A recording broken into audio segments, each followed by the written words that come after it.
Well, I'm joined now by Katharine, Duchess of Kent, and Joy Becker. Joy is a student who's been awarded funding by the Duchess's charity to study the violin. And welcome to you both. Thanks for coming in. And how did you find this Billy Elliot then?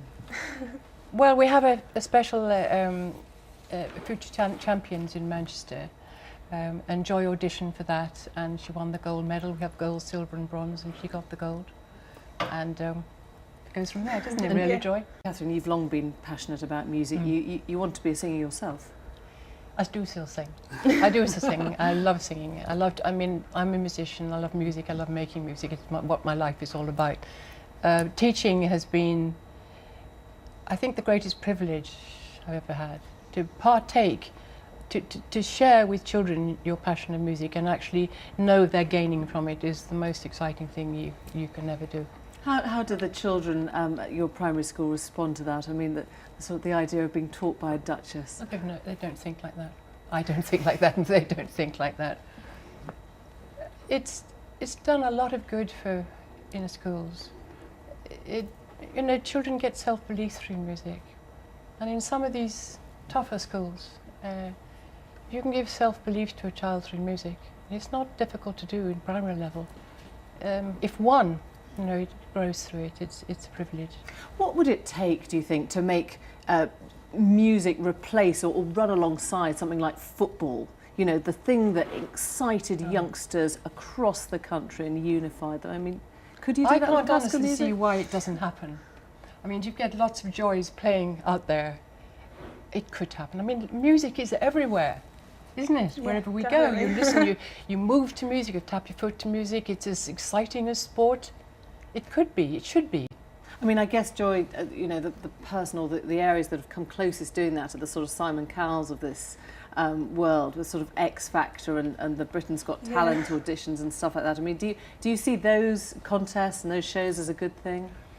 I'm wary of them. There's one particularly gifted little boy I'm thinking of at the moment that we're looking after who's 6. But you've got to be a very strong character to be in those. I don't want to break a child or lose their confidence because they don't win or don't get into the 3rd place. So we haven't actually entered any children for these particular contests yet, though we have children who could certainly win them. And what is it that first alerts you? I mean, is there? I remember sort of looking at, you know, the sort of Royal Ballet School. There's certain sort of exercises that they take children through to see if they've got the stamina or the flexibility, I suppose, at that age to really do it. Is there something that when you're hearing children or talking to them, just makes you prick up your ears? Oh yes, without doubt. In Can you put it into words? Are you?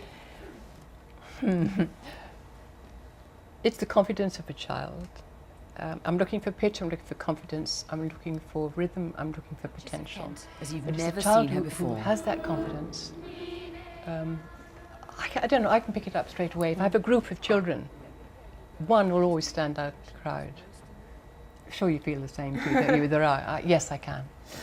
Joy, I suppose. The tingle factor. The tingle, yeah. Better than the X Factor, that should be a programme in its own right. I like the tingle factor, yeah. I am flying.